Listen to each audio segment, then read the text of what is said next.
8 del mattino, martedì 3 marzo, buongiorno Sicilia da Angelo Gagliano.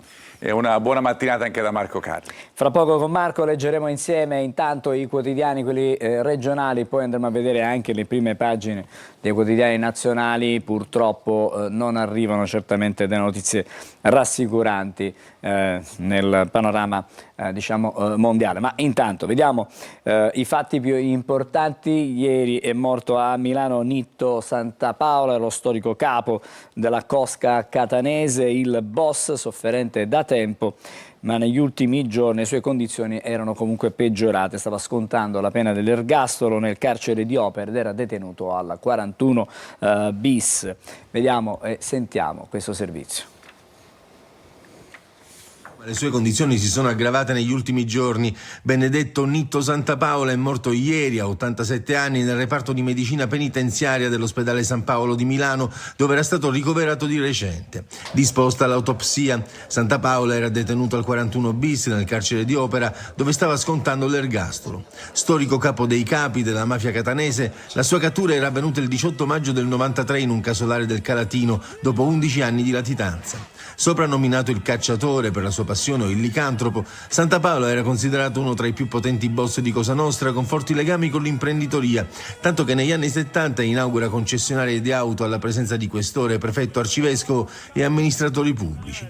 Nato a Catania nel 1938, coinvolto in diversi procedimenti giudiziari, è stato il leader indiscusso del clan Santapaola Ercolano, consolidando il suo potere grazie ad alleanze strategiche con i vertici dell'organizzazione mafiosa siciliana fino ai Corleonesi di Totorrina, che ufficialmente sostenne nella strategia degli attentati, rifiutandosi però di commettere omicidi eccellenti a Catania per evitare l'interesse dello Stato nella sua area di influenza ed espandendo il suo potere nel controllo degli appalti pubblici, delle estorsioni e del traffico di sostanze stupefacenti. Fu condannato tra i mandanti delle stragi di Capaci e Via D'Amelio e di una serie di omicidi, tra cui quello del poliziotto Giovanni Lizio e del giornalista Giuseppe Fava. La sua cosca fu protagonista di sanguinose faide. È stato accusato di avere continuato a gestire il clan anche da detenuto e per questo gli è stata più volte rigettata la richiesta dei domiciliari. Marco, subito cominciamo la rassegna stampa con questa notizia. Sì, andiamo subito sul nostro sito siciliaweb.it, dove troviamo la notizia di apertura, che è appunto questa: è morto il boss Nitto Santapaola, il capo mafia catanese, era detenuto al 41 bis in carcere a Milano, la procura ha disposto l'autopsia. Queste altre notizie ovviamente sul nostro sito Sicilia Web. Io vi porto adesso invece sui quotidiani, perché lì ritroviamo appunto la notizia con cui abbiamo aperto questa trasmissione. Andiamo sulla Sicilia, perché il titolo è questo: Nitto Santapaola, l'ultimo atto, morto il padrino dal doppio volto. Se andiamo nella pagina, nella parte interna dell'articolo, andiamo a capire anche perché veniva detto dal doppio volto. È stato condannato per la strage della circonvallazione di Palermo, in cui fu assassinato nell'82 il suo acerrimo nemico Alfio Ferlito, un boss appunto dal doppio volto. L'hanno definito licantropo, l'abbiamo sentito anche nel servizio, ma che fosse affetto da licantropia è una fake news. E anche cacciatore. Santapaola è riuscito a spodestare dal trono di padrino Giuseppe Calderone Cannarozzo d'Argento grazie all'appoggio di Totorrina, che però non gli perdonò mai la sua contrarietà all'attacco frontale allo Stato. Ci sono altre pagine ovviamente su tutti gli altri quotidiani, ad esempio qui siamo su Gazzetta del Sud. È morto il boss Nitto Santapaola, questo è il titolo. Fu esponente della cupola, il capo catanese di Cosa Nostra, aveva 87 anni ed era detenuto nel carcere di Opera al regime del 41 bis, il carcere duro. Per intenderci, la procura di Milano ha disposto l'autopsia, ha ritenuto il mandante di stragi e omicidi, incluso l'attentato di Capaci del 1992 in cui morì Giovanni Falcone. Anche su altri giornali ci sono, ovviamente c'è questa notizia. Poi si va sulle pagine interne della Sicilia per pensare che cosa succederà dopo la morte di Santa Paola. E questo è il tema che emerge in una pagina interna. Con Santa Paola si chiude un'era, adesso attenti ai boss manager, la morte di Nitto, parlano Puleio e Fonso, due degli storici magistrati della DDA Etnea che hanno indagato per anni appunto sul cacciatore, come veniva chiamato Nitto Santa Paola, catturato appunto, lo sappiamo, nell'inizio degli anni 90. A proposito di stragi, ne abbiamo dato notizia anche nei nostri telegiornali sul depistaggio di Via D'Amelio. Andiamo sulla pagina di Repubblica. La Barbera proteggeva interessi esterni alla mafia. Depositate le motivazioni della sentenza sulla prescrizione per 3 poliziotti nel processo sul falso pentito Scarantino. Ne abbiamo dato notizia anche nei nostri TG. Angelo. Sì, grazie Marco. Allora, adesso invece ci occupiamo di quello che avviene a livello mondiale, perché sapete, il conflitto che si è scatenato in Medio Oriente con gli attacchi statunitensi e israeliani sull'Iran ha provocato anche caos nei cieli e ci sono tantissimi italiani che sono rimasti bloccati, tanti diciamo a Dubai, e fra questi ragazzi, fra queste persone che sono bloccate a Dubai, ce ne sono anche di siciliani. Abbiamo sentito la loro tutor, ma ci sono anche imprenditori che lavorano a Dubai. Allora vediamo la situazione e se hanno paura. Intanto possiamo dire che una gran parte dei giovani rientrerà nella giornata di oggi. Vediamo questo servizio. Tornano a casa gli studenti bloccati a Dubai e provenienti da tutta Italia. Tra loro anche un gruppo di siciliani, tutti appartenenti al World Students Connection, che si trovano negli Emirati Arabi per partecipare a una simulazione nell'ambito del progetto L'Ambasciatore del Futuro. Sono circa 124 minorenni e 66 maggiorenni tra studenti, docenti e staff. Abbiamo un volo di rientro schedulato per domani verso l'ora di pranzo da Abu Dhabi, quindi ci scorteranno da Dubai ad Abu Dhabi e avremo il volo diretto su Milano-Malpensa che appunto ci riporterà in patria domani. Gli studenti in queste ore si trovano al sicuro all'interno di 2 hotel con i loro tutor che confermano di non aver vissuto situazioni di pericolo e che tutti i ragazzi stanno bene e non sono mai stati lasciati soli da Farnesina, governo, ambasciata e consolato. La paura c'è stata, ma adesso si torna a casa. I ragazzi sono al 7° cielo e lo sono ancora di più le famiglie, e non vediamo l'ora tutti quanti di ritornare a casa e di abbracciare i nostri cari. Tra i siciliani bloccati a Dubai, l'imprenditrice digitale palermitana Giorgia Accolla, che con il suo fidanzato vive e lavora negli Emirati da 3 anni. Da sabato scorso hanno messo a disposizione la propria casa a pochi chilometri da Dubai per ospitare amici e conoscenti che invece abitano in centro. Stiamo cercando, ripeto, di rimanere lucidi. Ci sono valigie e scarpe già pronte sull'uscita della porta, magari dei pacchi anche pronti, magari di spesa. C'è un po' di caos. Allora, vediamo la situazione intanto sotto l'aspetto, diciamo, nostro, poi magari vedremo più avanti quello che succede. Dei rientri, perché poi chiaramente questa è la notizia che, come potete facilmente immaginare, riempie le pagine dei giornali, dei quotidiani nazionali con tutte le notizie che arrivano appunto da ciò che sta succedendo in Iran. Ma andando sul nostro specifico, andiamo sulla Sicilia, perché abbiamo visto anche le immagini, ma ci sono anche delle foto qui, le valigie pronte per tanti siciliani, leggiamo, ma c'è chi resta, paura già finita. Oggi tornano i 204 studenti della WSC, fondata da un catanese, che vuol dire World Students Connection. Sono 70.000 gli italiani nel Golfo, al via i primi rientri con charter e voli speciali con tanti ragazzi, appunto, come abbiamo sentito anche nel nostro servizio, in una situazione in cui sono nel limbo, insomma, in cui qualcuno sta rientrando e qualcuno verifica che cosa fare. I siciliani che vivono negli Emirati, ancora in questo caso l'imprenditore la vita quotidiana continua, c'è fiducia nel sistema di sicurezza di Dubai, dice un imprenditore, un clima di panico, racconta Fabrizio Puglisi, imprenditore cresciuto a Torrenova in provincia di Messina. Il primo giorno, il più duro, non sapevamo come sarebbe stato il conflitto, appunto il panico nel primo giorno e poi la sensazione di una vita che continua e di una fiducia nel sistema. Andiamo avanti perché ci sono altre news che troviamo su questo specifico aspetto su Repubblica Palermo. Anche in questo caso l'abbiamo sentito nel servizio che ha raccontato Simona Mazzone, ci sono le valigie pronte appunto sull'uscio, ma si tenta di capire che cosa sta succedendo proprio in queste ore. Allora quello che leggiamo su Repubblica è chiusi in casa e valigie pronte, siamo prigionieri della guerra. Ci sono varie testimonianze di varie persone che lavorano anche nelle zone dove appunto ci sono stati degli attacchi o dei sorvoli da parte dei droni. Mia figlia mi chiede cosa siano i botti, io rispondo sempre tranquilla, sono giochi d'artificio.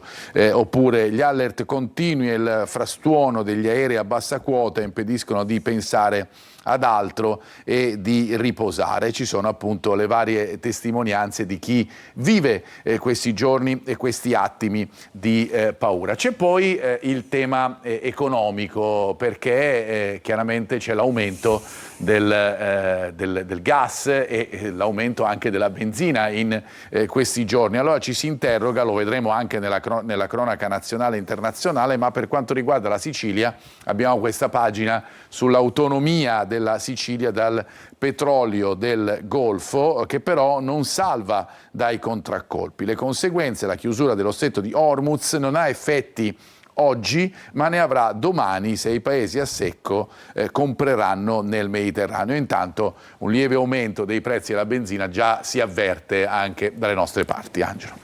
Sì, grazie Marco. Adesso siamo a Catania. Adele uccisa dai mostri. Abbiamo sentito l'amica della donna romena trovata morta nei pressi del porto di Catania. Era una donna solitaria, ha confidato, ma dava tutto il cuore. Si sta indagando per omicidio. Lo dovete chiedere ai mostri che ci sono qua a Catania. Ai mostri? Sì. Lo ripete più di una volta con un filo di voce e parla di mostri. Quei mostri hanno ucciso la sua migliore amica Elisabetta Bolgiar, che tutti conoscevano con il nome di Adele, trovata morta in un edificio abbandonato che in passato ospitava l'ex consorzio agrario a pochi metri dal porto di Catania.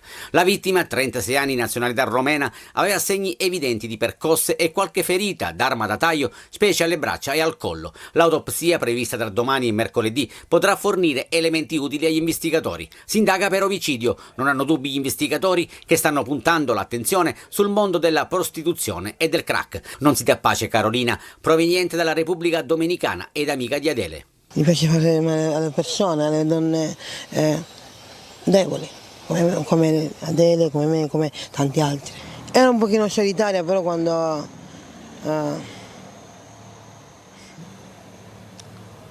si è affezionata ti dava tutto il cuore. Condividevano il cibo, poco per la verità, e a volte qualche dose. Tu hai mai fatto uso di droga? Sì. Quanto costa una bustina di crack? Non sono affari vostri. Prima di andare via, Carolina ci fa una confessione e ci racconta di essere stata stuprata anche lei. Un anno fa, sì, da due... non ne posso dire né animali né esseri umani. Che cosa ti hanno fatto? Di tutto. Sotto gli archi della manina. Carolina e Adele, due storie simili e dolorose in una città che a volte mostra lati oscuri, segnati da malaffare e indifferenza. Una testimonianza forte, diciamo, e ci riporta poi alla realtà, a quello che succede. Non dico quotidianamente, però ci sono evidentemente di queste situazioni che vanno affrontate e vanno certamente arginate. Arginate e risolte, testimonianza forte, come dicevi giustamente tu, per una notizia che ci riporta sulle pagine dei quotidiani, sulla pagina di Catania, del Tomo della Sicilia. Oggi l'autopsia sul corpo di Adele è il titolo di apertura appunto del quotidiano catanese per quanto riguarda le cronache provinciali etnee. Nel 2001 società aveva acquisito l'immobile dal consorzio agrario per farne un hotel, ci torneremo anche in questo caso. Sarà il medico legale Monica Salerno ad eseguire l'autopsia sul corpo di Elisabetta Bojar, conosciuta appunto come Adele, 36 anni, trovata morta sabato scorso in questo immobile che vedete in questo rudere, perché questo possiamo dire, in via Cristoforo Colombo. C'è già una certezza, è stata una morte violenta, sul corpo ci sono infatti segni di percosse e coltellate. L'esame potrebbe quindi servire a capire l'ora del decesso e a costruire cosa è successo alla donna, sulla cui vicenda finora nessuno si è fatto avanti, un destino che sembra legato a quello dell'edificio dove è stata ritrovata dal 2001, acquisito dalla società Sidoti Acque di un ex deputato di AN, doveva diventare un albergo sfruttando anche dei fondi pubblici. Proprio sulle pagine interne della Sicilia troviamo proprio questa notizia che vi facciamo vedere sullo sfondo del teatro, purtroppo, dell'omicidio di questa donna. Il rudere dell'omicidio di via Cristoforo Colombo sfumò appunto per questo rudere un progetto di hotel. Nel 2009 riferiva di 14 milioni di fondi pubblici perduti. Il caso arriva anche all'Ars e queste insomma sono le notizie che sono raccolte all'interno dei quotidiani. Angelo. Sì, grazie. Adesso andiamo di nuovo a Niscemi. La Procura di Gela continua ad indagare sulle cause della frana e sui finanziamenti mai utilizzati per mettere in sicurezza il territorio. La Regione intanto ha avviato i ristori per le imprese che sono state colpite e tra inchiesta giudiziaria e aiuti economici emergono anche dei ritardi, delle responsabilità, degli interrogativi che chiaramente dalla Procura cercheranno di sciogliere, di risolvere. Vediamo. È un'indagine che scava nel passato per capire le responsabilità del presente, quella avviata dalla Procura di Gela sulla frana di Niscemi. I magistrati del pool frana, coordinati dal procuratore capo Salvatore Vella, stanno passando al setaccio documentazione tecnica e atti amministrativi per ricostruire perché non siano mai stati realizzati gli interventi di consolidamento e di sistemazione idraulica del torrente Benefizio, fondamentali per la sicurezza dell'area. Sotto la lente finiscono anche i progetti legati alla frattura del territorio a valle dell'ex depuratore, già colpito da una grave frana nel 1997. Per quei lavori erano stati stanziati oltre 10 milioni di euro, ma gli interventi non sono mai partiti. Un finanziamento rimasto bloccato per anni in un complesso iter burocratico negli uffici regionali, che solo lo scorso anno ha portato alla nomina del responsabile unico del procedimento. Da 2 settimane i PM hanno avviato le audizioni delle persone informate sui fatti, affiancati da 3 consulenti tecnici. L'obiettivo è accertare eventuali responsabilità e capire se i ritardi abbiano contribuito al disastro. Intanto, sul fronte degli aiuti, dalla prossima settimana partiranno i primi pagamenti dei contributi regionali alle imprese danneggiate dalla frana e dal ciclone Harry. Sono circa 1200 le domande presentate, 60 solo da Niscemi. I ristori fino a un massimo di 20.000 euro per azienda saranno erogati direttamente ai beneficiari. La Regione promette rapidità e nessuna esclusione, ma mentre arrivano i primi fondi resta aperta la questione centrale: perché risorse già disponibili non sono mai state trasformate in opere di prevenzione? Una domanda a cui ora prova a rispondere l'inchiesta. Allora, vediamo, approfondiamo anche la vicenda Niscemi, che ha tanti risvolti. Ha tanti risvolti, c'è anche quello dei ristori. Abbiamo saputo delle famiglie che possono rientrare appunto nelle loro case per questa riduzione della zona rossa, ma intanto sul nostro sito Sicilia Web troviamo la notizia che è legata anche al ciclone Harry e appunto alla frana di Niscemi. Al via i ristori, arrivate alla Regione 1200 richieste, ci sono tutti gli interventi previsti. Prenderà il via dalla prossima settimana l'erogazione da parte della Regione siciliana dei contributi destinati alle imprese colpite dalla frana di Niscemi e dal ciclone. Sono circa 1200 le richieste presentate attraverso la piattaforma IRFIS a seguito dei 2 avvisi pubblicati dalla Regione. Tutte le domande saranno accolte, comprese quelle che necessitano di integrazioni documentali. La volontà chiaramente è quella di ripartire, di farlo il più velocemente possibile, anche perché sappiamo che siamo vicini anche all'estate e chiaramente la Sicilia d'estate dà il meglio di sé. Ritorniamo invece sulle pagine dei quotidiani perché vi faccio vedere la pagina invece della Sicilia di Catania. Anche in questo caso ci sono notizie legate al ciclone Harry, ma intanto andiamo sull'indagine della Procura di Gela. Abbiamo sentito nel servizio di Gela Italia, acquisiti gli atti mancanti, questo leggiamo sul quotidiano, indagine della Procura sulla sistemazione idraulica del torrente benefizie mai effettuate, lo storno delle somme su altre opere, ruota l'indagine della Procura di Gela che nei giorni scorsi ha sentito in qualità di persona informata sui fatti l'ex prefetta Isabella Giannola, che dopo la frana del 97 era stata nominata commissario dell'emergenza. A proposito invece del ciclone Harry, andiamo a vedere questa notizia che troviamo sopra appunto quella di Niscemi, stromboli senza pace. I danni al pontile, ci sono stati ovviamente tanti danni anche nelle isole minori, nella zona ionica della nostra regione, ma anche nelle isole minori, e questo è il titolo che troviamo appunto sulla Sicilia, con le ricadute negative sugli imprenditori, anche in questo caso appunto imprenditori che avranno un minimo sostegno dopo queste 1200 richieste arrivate alla regione. Adesso invece ci occupiamo di un altro fatto di cronaca, andiamo a Caltanissetta perché sono stati arrestati 3 giovani durante un controllo nei pressi del carcere Malaspina. E secondo gli investigatori questi 3 ragazzi stavano preparando, diciamo, un'azione per introdurre dentro l'istituto penitenziario droga e cellulare attraverso un drone. Ma vediamo i particolari.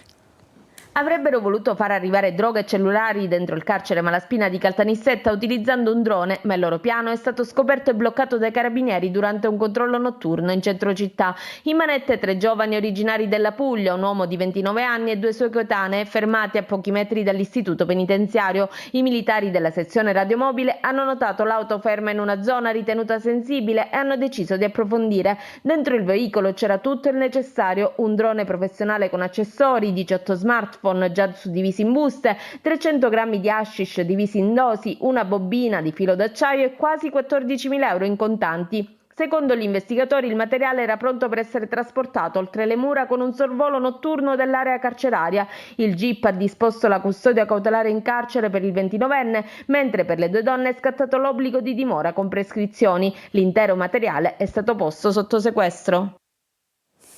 Non è certamente una novità questa che abbiamo sentito nel servizio, Marco. Così come non è una novità purtroppo quella delle guerre, ne abbiamo parlato, ne parliamo ogni giorno, lo facciamo attraverso le pagine dei quotidiani nazionali, lo fanno anche i quotidiani locali, ad esempio sulla Sicilia troviamo il titolo che è questo, perché guarderemo adesso, Angelo, le prime pagine, guerra totale.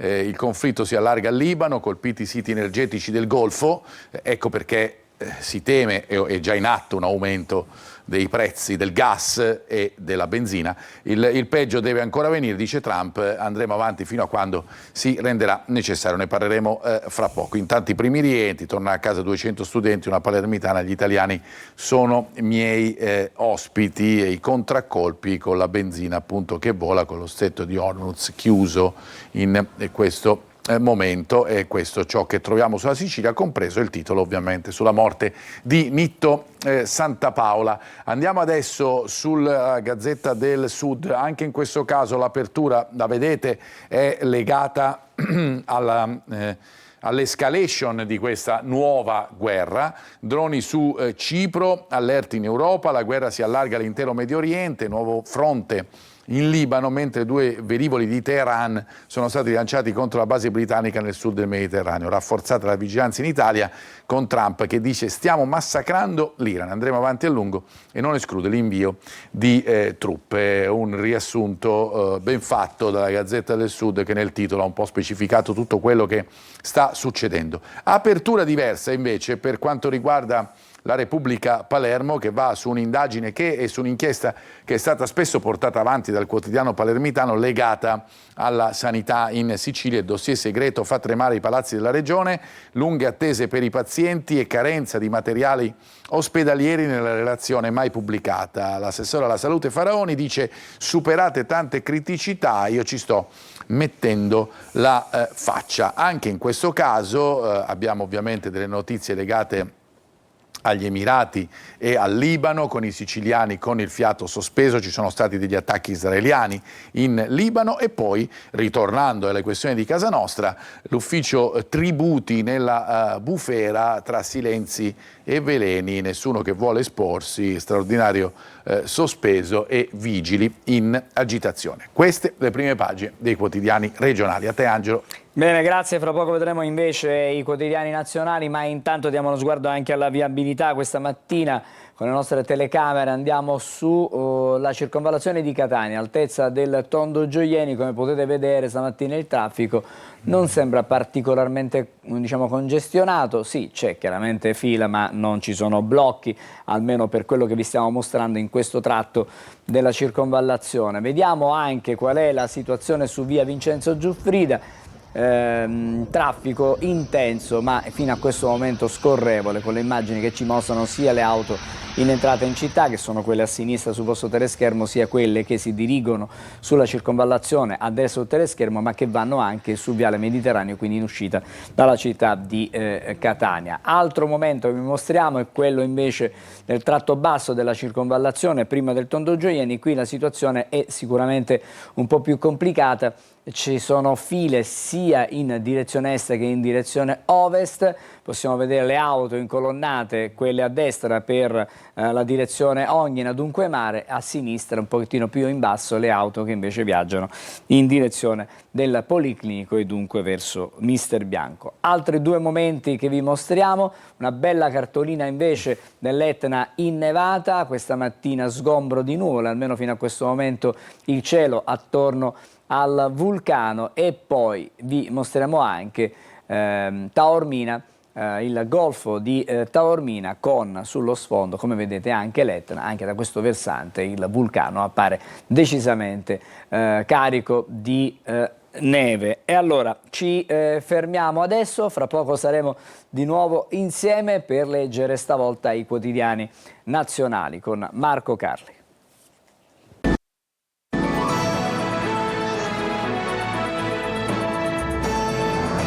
Adesso andiamo a leggere, come annunciato, i quotidiani, quelli nazionali, e i titoli, immaginiamo, sono tutti quanti uguali. Il tema è uguale, i titoli poi chiaramente varieranno in base a quello che si vuole diciamo, mettere in evidenza. È l'aspetto economico oppure il conflitto, vedremo un po'. E anche appunto la sfera di interesse dei vari quotidiani. Certamente, come spesso avviene, io credo che nell'ultimo anno probabilmente ogni giorno c'è stato il nome di Trump in ogni prima pagina dei quotidiani nazionali. In questo caso ci sono le nuove idee di Trump, perché ieri ha parlato il Presidente degli Stati Uniti legando tutto ciò che sta succedendo in Iran, parlando di un orizzonte temporale non proprio definito. Ha detto 4-5 settimane, pensavamo potessero servire, ma andremo avanti fino a quando non chiuderemo la contesa, quella di rendere inoffensivo fondamentalmente l'Iran, non tanto quella di cambiare il regime. A quello, dice anche il segretario di Stato americano, ci dovranno pensare gli iraniani. Ma intanto tutto ciò sta portando, come abbiamo visto, a tanti disagi per quanto riguarda gli italiani, ma tutte le persone che non sono appunto, che sono residenti in quella zona del mondo, ma che ovviamente hanno la cittadinanza di un'altra nazione. E soprattutto ci sono poi anche qualche cambiamento che arriva per quanto riguarda l'economia. Siamo proprio sul giornale economico per eccellenza del italiano, il Sole 24 Ore, in cui troviamo intanto la frase simbolo della giornata di ieri, che è questa di Trump: stiamo massacrando l'Iran. Questo è il titolo ed è secondo me la frase appunto più iconica e simbolica del momento. E poi l'altra fase di cui chiaramente si occupa il Sole 24 Ore in modo specifico, perché stiamo parlando ovviamente del quotidiano economico più importante: crollano i transiti da Hormuz. Anche perché è stato chiuso. Esattamente, perché è stato chiuso questa zona del mondo che è nevralgica per quanto riguarda il sistema dell'energia in tutto il mondo. Ciò che cosa comporterà, cari italiani, cari siciliani, che spenderemo di più di gas. Non bastassero gli aumenti costanti dell'ultimo periodo, arriveranno anche a causa di tutto ciò che sta succedendo in Medio Oriente. Stop alla produzione in Qatar di gas liquefatto, il greggio rincara del 7%.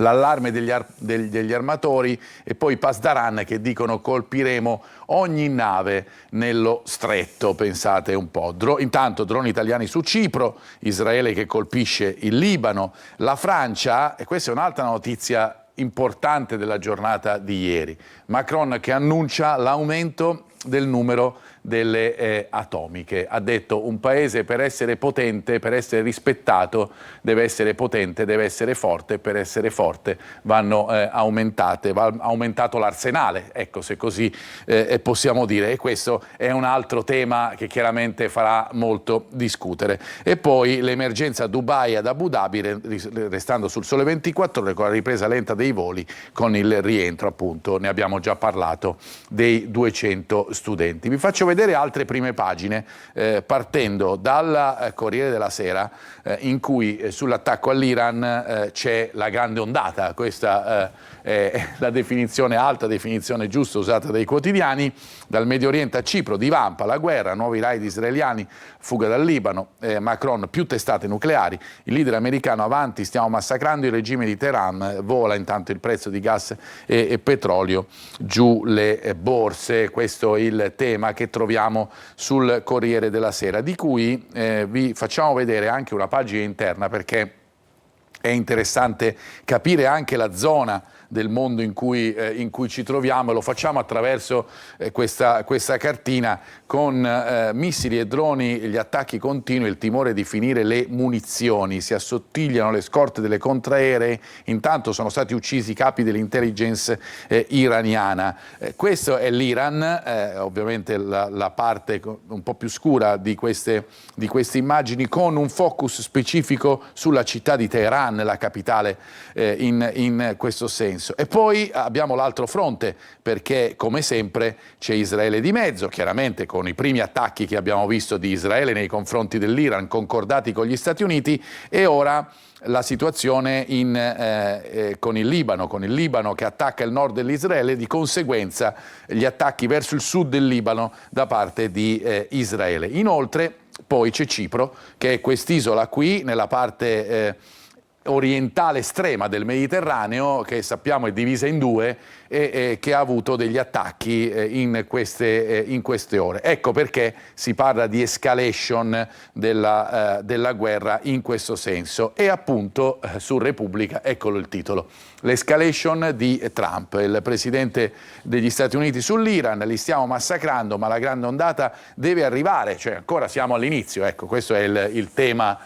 che viene fuori da queste ore, e non esclude truppe di terra, bombe israeliane in Libano su Hezbollah, esodo da Beirut, 2 droni di Teheran colpiscono la base inglese a Cipro. Sappiamo che Cipro è divisa appunto fra una zona di influenza turca, ecco, se così possiamo dire, una zona di influenza invece continentale, in questo caso inglese. Il tema poi è quello della situazione economica, l'abbiamo detto poco fa con la pagina del Sole 24 Ore, e fa effetto il titolo del Fatto Quotidiano, perché fondamentalmente, ecco qui, la guerra infinita la paghiamo noi. Non è tanto quello che sta succedendo adesso, o solo quello che sta succedendo adesso, ma tant'è vero ci sono le immagini di Netanyahu e anche di Trump. Ricordiamo la striscia di Gaza, insomma, ne abbiamo parlato fino a pochi mesi fa, tant'è vero che le bollette sono alle stelle, rincari energetici, una deterrenza nucleare,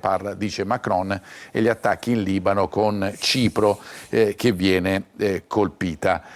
Ovviamente è il tema dominante, come abbiamo visto su tutti i quotidiani, compreso il Manifesto, che chiude un po' con questo titolo, dà il senso di tutto quello che abbiamo detto fino ad ora, cioè sarà lunga. Il Golfo in fiamme, la guerra lanciata da Stati Uniti e Israele all'Iran si allarga, Teheran è un campo di battaglia, monarchie arabe sotto una pioggia di missili e Tel Aviv torna a colpire Beirut in Libano. Trump non mette limiti, durerà tutto il tempo che serve e non esclude l'invasione di terra.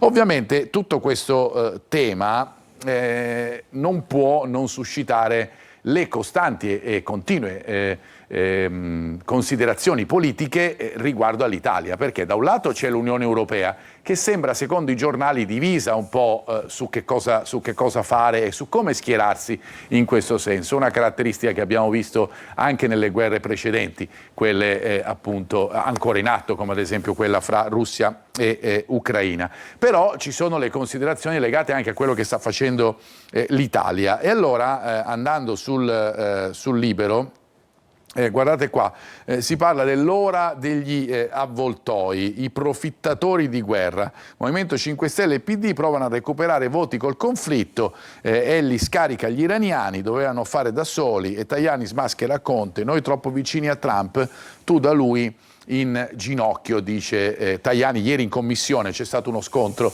abbastanza forte fra i due. Eri Giuseppi, lo ricordiamo, insomma, quando c'era il Covid che imperversava in Italia. Di tenore opposto è la notizia che apre con questo titolo: il governo difende i raid illegali Stati Uniti-Israele, l'Italia ridotta a comparsa anche su Teheran. Insomma, questi sono i due punti di vista contrapposti. Abbiamo voluto prendere due esempi, da una parte Libero e dall'altra la notizia, sulla posizione assunta dal governo italiano fino a questo momento legata a questa situazione. Pressione fiscale alle stelle, leggiamo sempre sulla notizia, crescita da 0, cioè praticamente nulla. Le destre affossano l'economia. Questo è l'altra parte della notizia che arriva appunto dal quotidiano, e questo è il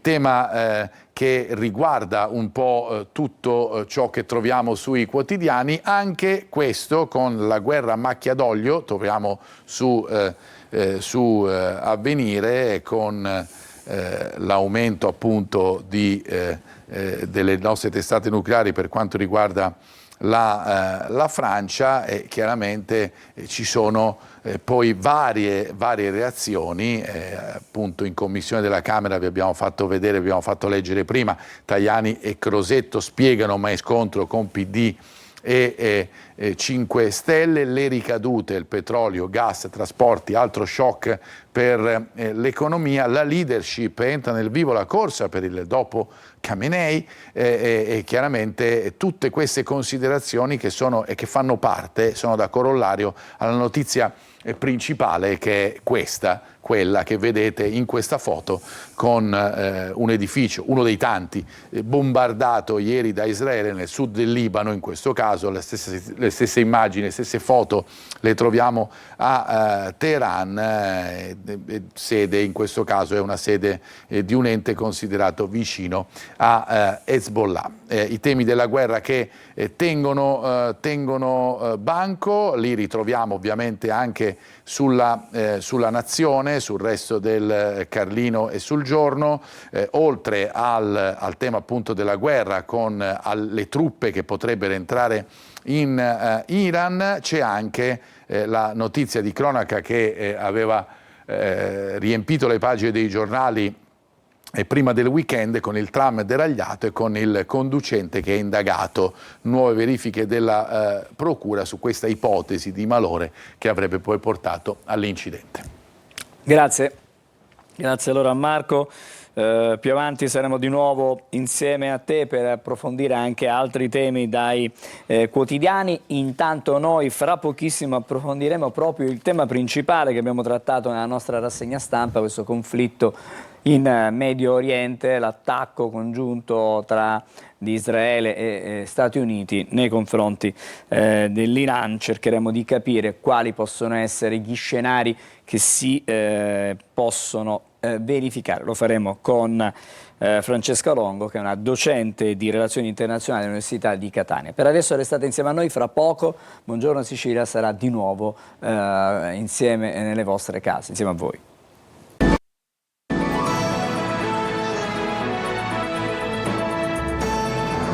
Eccoci di nuovo insieme a Buongiorno Sicilia, do il bentornata, ben ritrovata alla professoressa Francesca Longo. Buongiorno. Docente di relazioni internazionali all'Università di Catania. Allora, siamo al quarto giorno di un nuovo conflitto, in realtà un conflitto che c'era, non dico sempre stato, però era sempre lì perché quell'area del medio orientale è davvero complicata, ci sono sempre state tensioni, scaramucce, ritorsioni, blitz, raid.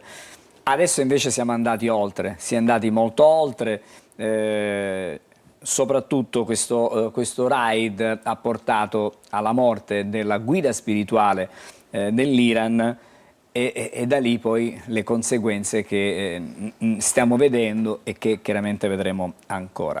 È una situazione molto, molto delicata, professoressa.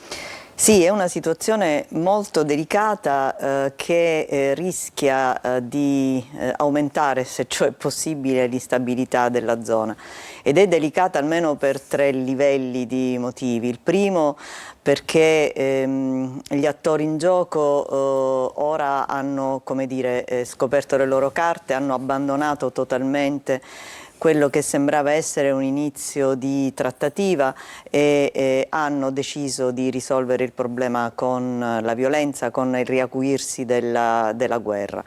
Il secondo livello è perché in realtà alla morte del leader iraniano non abbiamo idea di chi possa in qualche modo nel breve periodo sostituirlo e quindi riprendere un'attività di governo. Al momento sembra che morto lui comunque lo stesso regime stia riprendendo le redini della situazione, anzi addirittura con le violenze molto forti che ci sono state, con la morte delle bambine, il bombardamento delle scuole, c'è il rischio che la popolazione, piuttosto che, così come invitò a fare Trump, si coalizzi contro, addirittura si coalizzi a favore. E poi terzo livello, l'allargamento del conflitto ad altri attori quali gli Emirati Arabi e in generale tutto il mondo arabo, che invece nell'ultimo periodo forse avevano spinto per una soluzione pacifica o comunque per una soluzione negoziale.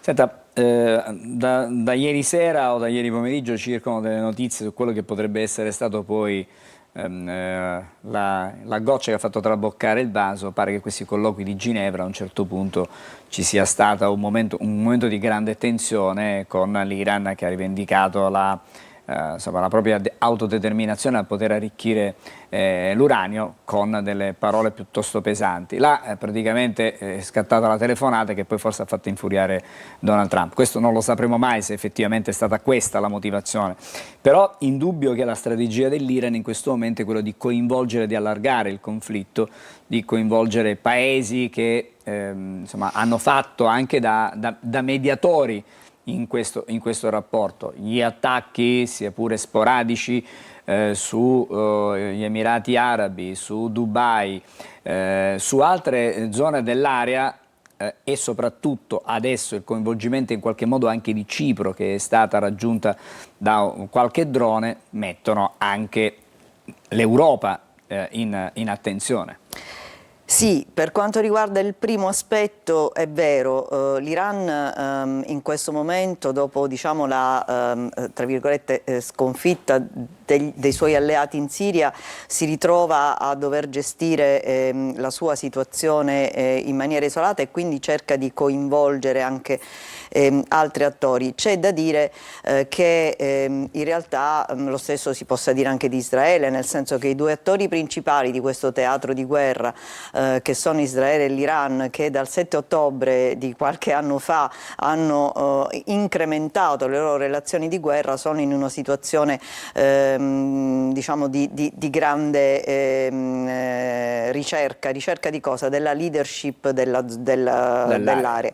E quindi anche il tema dell'arma nucleare è un tema molto scottante, perché è vero, l'Iran non deve avere il nucleare perché per il tipo di regime che è un elemento pericoloso, ma è anche vero che neanche Israele ha mai firmato il trattato di non proliferazione, e comunque tutto il processo di non proliferazione ormai è scaduto, quindi siamo, come dire, lasciatemi il termine poco scientifico, nel Far West nucleare, dove ognuno si ritiene di essere in diritto di difendersi attraverso lo sviluppo di armi nucleari. Ma il problema, chiedo scusa, la interrompo proprio sul tema del nucleare, forse sono più pericolose, diciamo, magari per arrivare a un'arma nucleare convenzionale servirà molto tempo, ma la realizzazione di un'arma nucleare invece sporca, certo, quello è il tema forse certo, più da attenzionare. Assolutamente, ma ripeto, il problema del controllo dello sviluppo del nucleare, sia esso nucleare vero, sia esso nucleare sporco, a mio avviso non lo si risolve attraverso l'uso della violenza, anzi la Francia oggi ha dichiarato di voler aumentare il suo arsenale. In relazioni internazionali si è sviluppato il cosiddetto paradosso della sicurezza. Per sentirci più sicuri ci riarmiamo sempre più fortemente, e più noi ci riarmiamo più il vicino si sente insicuro e il livello della sicurezza, piuttosto che aumentare, diminuisce. E quindi il problema del controllo del nucleare lo si può realmente affrontare con dialoghi multilaterali seduti ad un tavolo, riattivando proprio il trattato di non proliferazione. Io non posso non chiedere a lei la posizione in questo momento di Russia e Cina, che sì, in un primo momento hanno fatto sentire la loro voce con delle note, però poi nelle ultime ore non hanno più, diciamo, proferito alcun intervento, non ci sono state altre registrazioni di interventi forti. No, la Russia sicuramente ha condannato, però alla fine la Russia in fondo da questa situazione potrebbe anche trarne benefici, nel senso che da un lato si legittimano le invasioni, anche se facendo le dovute differenze, certo, naturalmente, dall'altro si distrae tutto il tema da un teatro di guerra ad un altro. La Cina si è anche essa sempre posizionata in un'area che da un lato condanna, dall'altro però si pone e si propone come mediatrice, quindi per porsi come mediatrice la sua condanna si ferma prima di diventare schieramento chiaro. E in questo momento, fra le altre cose, la Cina, stando a quello che vediamo, insomma, il suo approvvigionamento energetico dipendeva moltissimo, sì, dall'Iran. Sì. Tanto da far dire ad alcuni, io lo ritengo eccessivo, che uno dei motivi che hanno spinto Trump a fare questa operazione è quella di bloccare nel Golfo di Hormuz proprio i rifornimenti di greggio petrolio alla Cina. Lo trovo un po', diciamo, esagerato, però sì, la Cina dal punto di vista economico, ma anche l'Europa un po', perché l'Europa anche rischia crisi più che sul petrolio, sul gas, è sicuramente una delle aree che da questo conflitto dal punto di vista economico potrebbe trarne le peggiori conseguenze. Non abbiamo parlato della posizione dell'Europa, che è una posizione al momento, diciamo, non chiara. Non abbiamo parlato perché direi che non c'è nulla da parlare. L'unica cosa da notare è che se Cipro colpita, anche se in via diciamo collaterale, chiedesse l'attivazione del paragrafo 7 dell'articolo 42 del Trattato sull'Unione Europea, che sancisce l'obbligo degli Stati di assistere un eventuale attacco di uno Stato membro, lì saranno decisioni difficili da prendere. Senta, a proposito di Europa, lo stesso presidente francese ha parlato di una possibilità che questo conflitto raggiunga i confini dell'Europa. Si riferiva probabilmente in maniera specifica, secondo lei, a Cipro, oppure... Ma questo è un conflitto ai confini dell'Europa. I confini dell'Europa è il Mediterraneo allargato, e questo è un conflitto che è partito da un'area specifica del Medio Oriente, ma che si sta allargando sempre più, quindi sì, il pericolo c'è, più che pericolo è una realtà. Questo è un conflitto ai confini dell'Europa, infatti probabilmente una delle cose più gravi di questo evento è che l'Europa non è stata avvertita, coinvolta, ma del resto perché avrebbe dovuto, visto che appunto il suo silenzio ormai su questi temi è abbastanza consolidato. E la cosa interessante è che la Francia si sta attrezzando in maniera autonoma, proprio perché l'Europa non ha assolutamente nessuna struttura, meccanismo né volontà politica di in qualche modo organizzare una posizione comune su questi temi come altri di politica estera. Allora, chiudiamo con un accenno soltanto a quella che è la situazione del nostro paese, perché chiaramente ci sono diverse posizioni. Chi attacca la Premier perché tiene un profilo basso, non ha parlato fino a questo momento, chiedono un intervento in Parlamento, di riferire. Dall'altra parte, ieri il ministro degli esteri italiani parla di un documento sottoscritto dall'Europa. Il nostro paese, come sempre, quando ci sono queste situazioni, è un po' come l'Europa. Il nostro Paese fa parte di questa Unione Europea e si comporta come l'Unione Europea, nel senso che è una situazione di vigile attesa, chiamiamola così, che del resto non potrebbe fare altrimenti, nel senso che in una situazione talmente complessa un singolo Stato, l'Italia ma anche altri, che peraltro a differenza della Francia non può mostrare i muscoli nucleari, non può fare altro che stare in vigile attesa. Io ritengo che in questa situazione forse esasperare con una eccessiva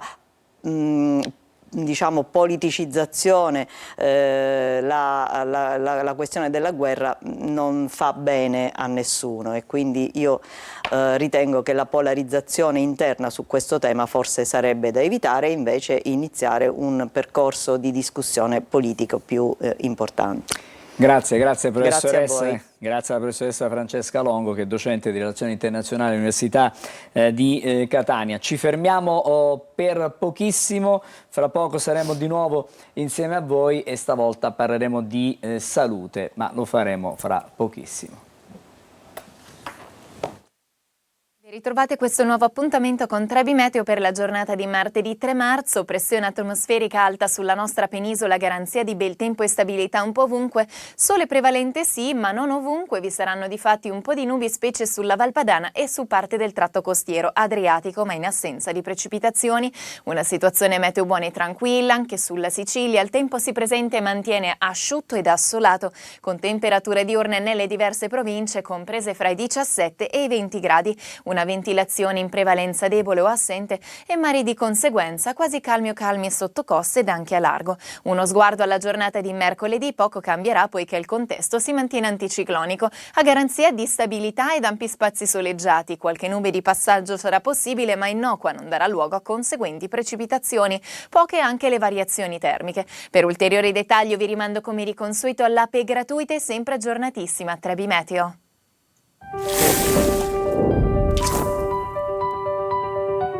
Siciliaweb.it si rinnova. Più informazione, notizie in tempo reale, i telegiornali, gli approfondimenti e le dirette di Antenna Sicilia e Telecolor. Più passione, lo sport e il Catania raccontati come nessun altro. Più emozione, con i grandi eventi in diretta e con l'intrattenimento delle nostre produzioni TV. Siciliaweb.it. Ogni giorno in libertà. ovunque tu sia, con un click. siciliaweb.it. Connessi con il tuo mondo.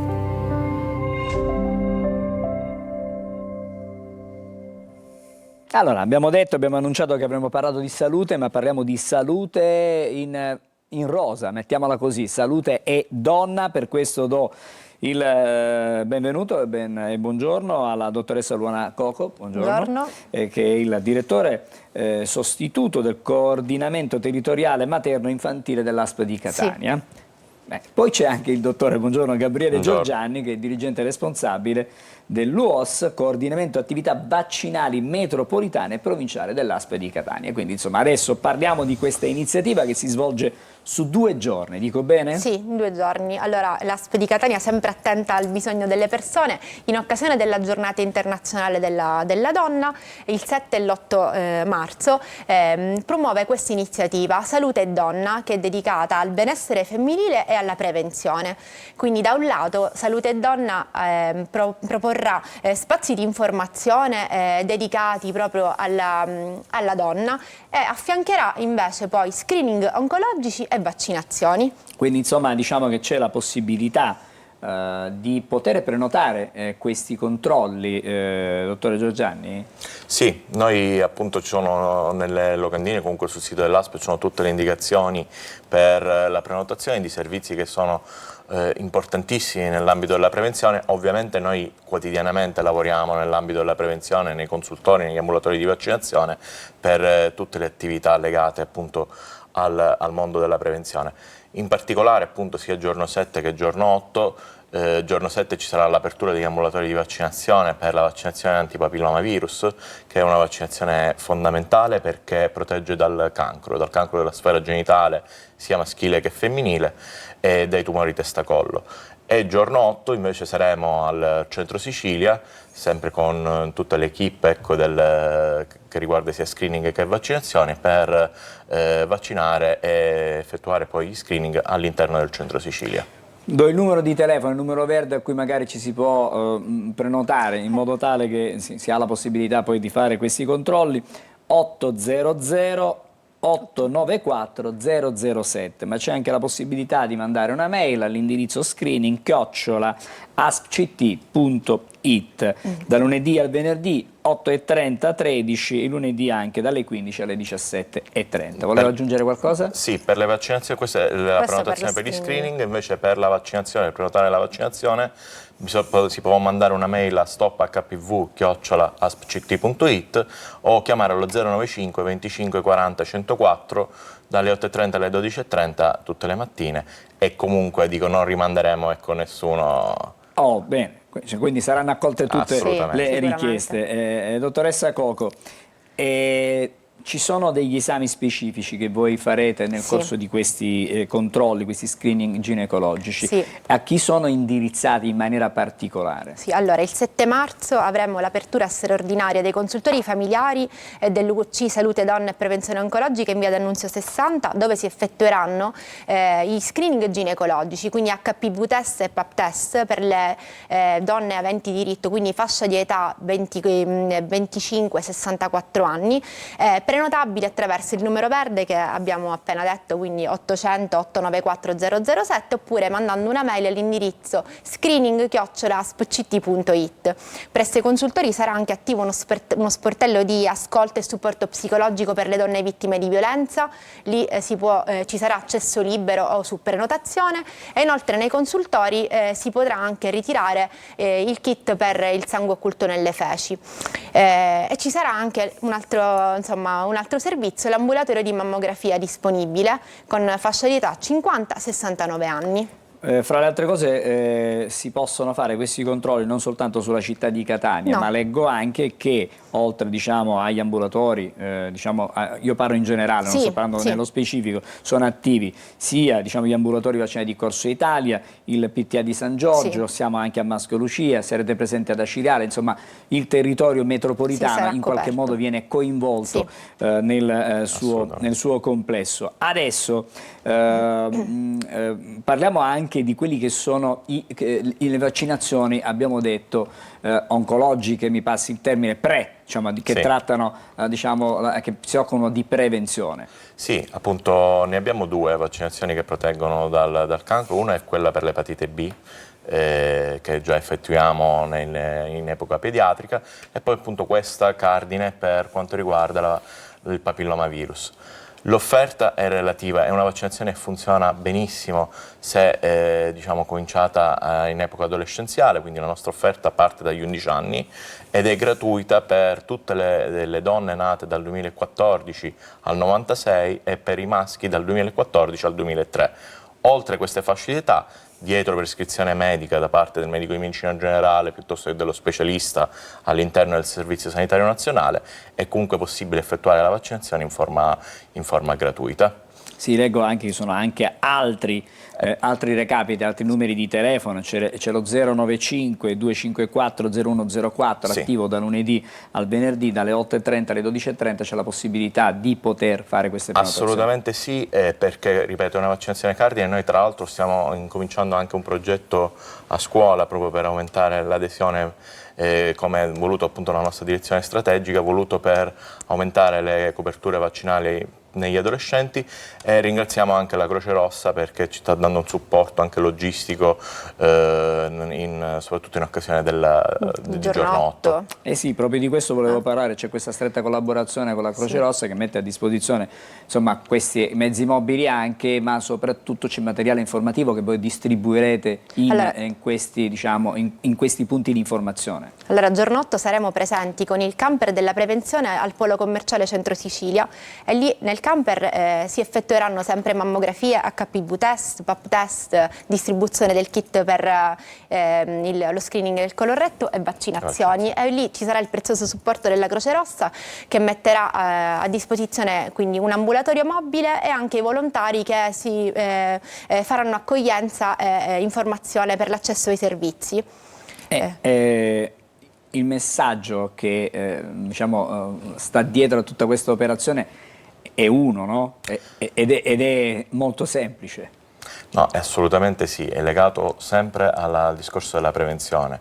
La prevenzione è un'attività che permette appunto di diminuire il carico delle malattie, di malattie che possono essere veramente importanti, e noi cerchiamo di venire incontro a quelle che sono le esigenze dei cittadini, facendo una sanità di prossimità e cercando appunto di essere presenti sul territorio quanto più possibile, proprio per aumentare questa consapevolezza dell'importanza della prevenzione. Per quella che è la vostra esperienza, negli anni è cresciuta questa cultura della prevenzione, oppure c'è ancora chi mostra resistenza, passatemi questo termine? Ma purtroppo per quanto riguarda il mio ambito, quello delle vaccinazioni, in epoca post-pandemica c'è stato sicuramente un certo scetticismo, sicuramente non ci aiutano le fake news che circolano in rete, per questo stiamo cercando comunque dei percorsi per riaumentare appunto la fiducia da parte del cittadino in quello che poi è un atto istituzionale, perché la vaccinazione è comunque un atto di prevenzione anche istituzionale, e stiamo cercando di implementare molte strategie per l'aumento delle nostre coperture, anche pediatriche. Per quanto riguarda invece le donne hanno fatto loro il concetto della prevenzione. Sì, adesso migliora negli anni la consapevolezza della prevenzione, ed è proprio il motto che vogliamo rilanciare con questa iniziativa, cioè l'impegno alla prevenzione, e quindi l'invito a tutti i cittadini ad affidarsi ai programmi di screening e vaccinazione che proponiamo. Possiamo dire che poi non sono in questo caso degli esami così invasivi, no. Non c'è preoccupazione adesso cosa devo fare, no. Si possono fare in qualsiasi ora della giornata, non serve... saremo presenti al Centro Sicilia dalle 10 alle 18, quindi possono presentarsi lì e effettuare l'esame. Quindi senza nessun tipo di preoccupazione. Bisogna prendersi un po' di tempo per se stessi, per la propria salute, per la prevenzione. Queste sono parole importanti. Sì. Solo prima di chiudere, ricordiamo le fasce a cui sono rivolte queste operazioni. Sono due distinte operazioni. Per quanto riguarda invece la vaccinazione. Sì, la vaccinazione, ripeto, l'offerta è per le donne nate dal 2014 al 96 in forma gratuita, anche i maschi, perché anche per i maschi è prevista la vaccinazione del papillomavirus dal 2014 al 2003. Oltre queste fasce di età, dietro prescrizione medica da parte del medico di medicina generale o dello specialista che attesti una condizione di rischio, è comunque possibile effettuare la vaccinazione in forma gratuita. Per quanto riguarda invece gli screening? Sì, per i screening ginecologici abbiamo mammografie, fasce di età donne tra i 50 e i 69 anni, HPV test 30-64 anni, PAP test 25-29 anni e poi invece kit per il sangue occulto nelle feci 50-69 anni. Insomma, mi pare che si abbraccia una vasta diciamo, fascia di popolazione. Salute e donna, la prevenzione è il regalo più bello, questo è il motto che vogliamo lanciare, che avete messo voi anche nelle vostre locandine che immagino saranno presenti non solo dove siete presenti voi, ma in tutta la città, in tutta l'area metropolitana di Catania. Grazie per essere stati con noi questa mattina, grazie alla dottoressa Luana Coco, coordinamento territoriale materno infantile dell'ASP di Catania, grazie anche al dottore Gabriele Giorgiani, che è dirigente responsabile delle attività vaccinali metropolitane e provinciali dell'ASP, sempre di Catania. Buon lavoro, in bocca al lupo per quello che fate quotidianamente, ogni giorno, per la nostra salute. Grazie. Grazie a voi. Altra breve sosta, poi torniamo ancora a Buongiorno Sicilia.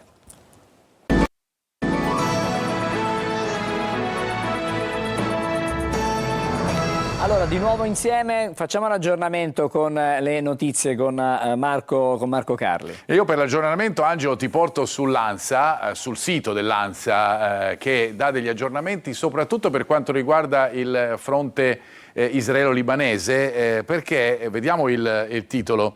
IDF, che poi sono le truppe appunto israeliane, truppe di terra che entrano in Libano. Intanto per quanto riguarda gli Stati Uniti, distrutti i centri dei Pasdaran, con Netanyahu le sue parole era ora o mai più. Il raid appunto su Teheran e su Beirut, colpita l'ambasciata statunitense a Riyadh e una base l'ambasciata era chiusa, dobbiamo dire. In Bahrain, esattamente, una base in Bahrain. Trump: risponderemo all'attacco, siamo pieni di munizioni. Il premier israeliano: Teheran stava costruendo nuovi siti nucleari, anche se su questo diciamo le versioni sono controverse, perché si dice che appunto non erano ancora pronti per arrivare al nucleare in Iran.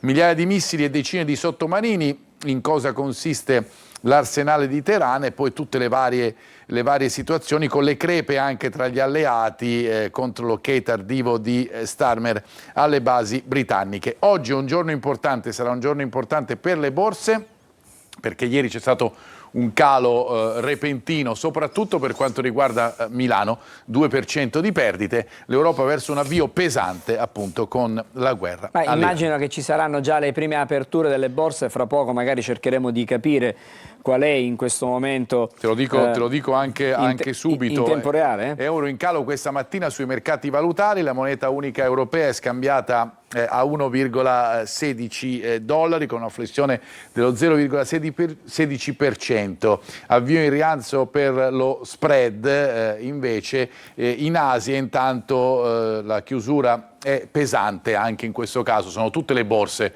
mondiali che hanno subito l'effetto della guerra in Medio Oriente.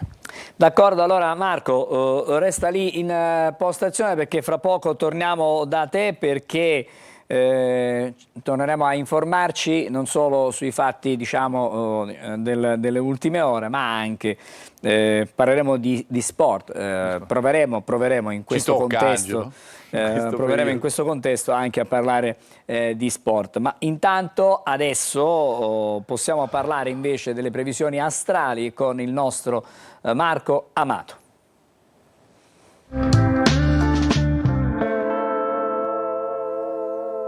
Bene, allora Marco, una buona giornata, ben trovato a Buongiorno Sicilia anche a te. Stamattina Buongiorno Angelo, ben trovato. parliamo di uno dei personaggi che sicuramente è stato diciamo più innovativi, mettiamola così, da un punto di vista musicale. È una lei in realtà, Dito Nella Piaga, che poi ha avuto il suo massimo exploit grazie anche al suo duetto con Tony Pitoni. Buongiorno ancora Marco, veniamo da te. Esattamente. Allora, come avevo anche annunciato prima nelle previsioni astrologiche durante la settimana santa, ecco, mi era subito saltata all'occhio Dito Nella Piaga. È un acquario. L'originalità immediata di questo personaggio è assolutamente evidente. Lo style di fare quello che è il testo della canzone che propone. Tra l'altro lei duetta con un altro mostro sacro dei piacioni da ricerca computerizzata della musica, ecco, da Spotify, insomma, che è Tony Pitoni, Ariete e Acquario. L'Acquario è lei, e lei chiaramente incarna perfettamente il segno zodiacale dell'originalità. L'Acquario nello zodiaco significa proprio questo, significa essere originali, rompere le righe, essere assolutamente senza un canone di riferimento oggettivo, e c'è riuscita benissimo Margherita Carducci, meglio conosciuta come Dito Nella Piaga. Che fastidio, ha sicuramente rotto gli schemi a Sanremo quest'anno. Tony Pitoni, per parte sua, è un personaggio anch'esso molto particolare, proprio perché canta con un mascherato un po' alla Elvis, ed è un Ariete prorompente, Ariete capitano, Ariete e Acquario, che nello zodiaco formano una coppia di complici perfetti, quindi non poteva che essere un successo. In tutto ciò, assolutamente già i record di ascolto su Spotify sono stratosferici, quindi in bocca al lupo a questa coppia decisamente molto originale, e che ha, come lo zodiaco vuole, tradotto in una maniera prorompente la sua accoppiata e la sua sinergia.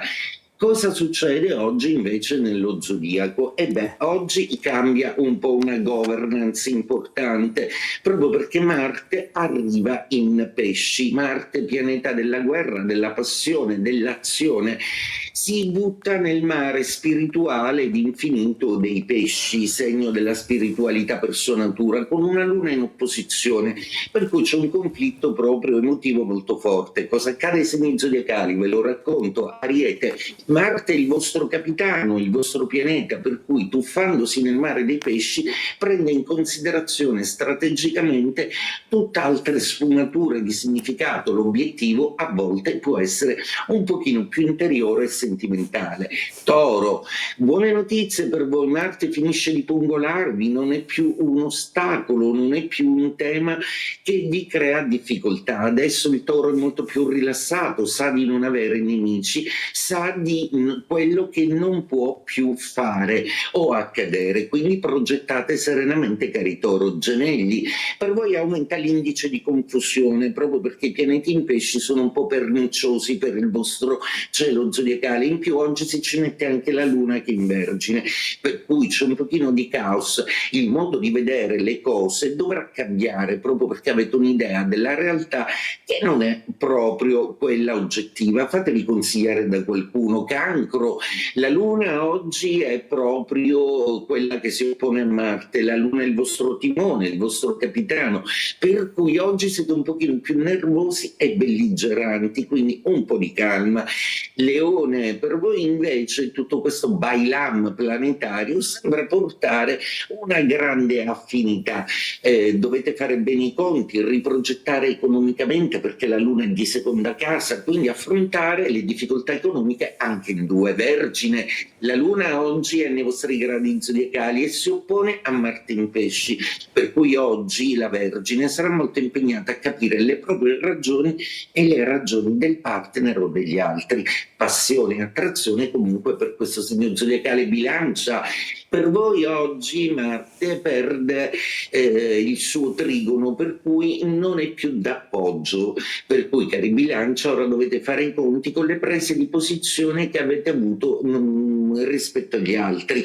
Di ogni azione e di ogni reazione c'è sempre una conseguenza. Scorpione, bellissime notizie per voi perché Marte in trigono vi dà forza, vigoria e passione, e anche la Luna vi mette nelle condizioni di giudicare in maniera critica, oggettiva e analitica, quasi chirurgica, come solo voi sapete fare nello zodiaco. Sagittario, per voi Marte e la Luna oggi sono un pochino nefasti, proprio perché tendono a creare un pochino di discronia tra le cose che volete fare voi e quelle del partner, quindi occorre maggiore dialogo. Capricorno, per voi oggi Marte diventa un amico. Marte è il pianeta che si esalta nei vostri gradi zodiacali, per cui oggi sarete molto carismatici a livello comunicativo, si farà come dite voi, come vi piace del resto.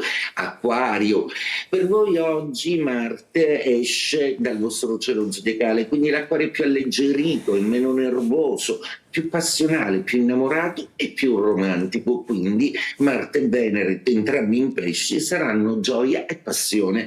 Pesci, protagonista assoluto di questo cielo zodiacale, in cui arriva anche Marte, per cui Venere, Mercurio, Sole e Marte tutti nei vostri gradi celesti. Tutto questo implicita che si necessita di una maggiore attenzione a tutto campo e che sarete più empatici del solito. Volete essere salvifici e assolutamente ci riuscirete anche solo con una buona considerazione, come sapete fare voi. E detto questo, auguro a tutto lo zodiaco una splendida giornata.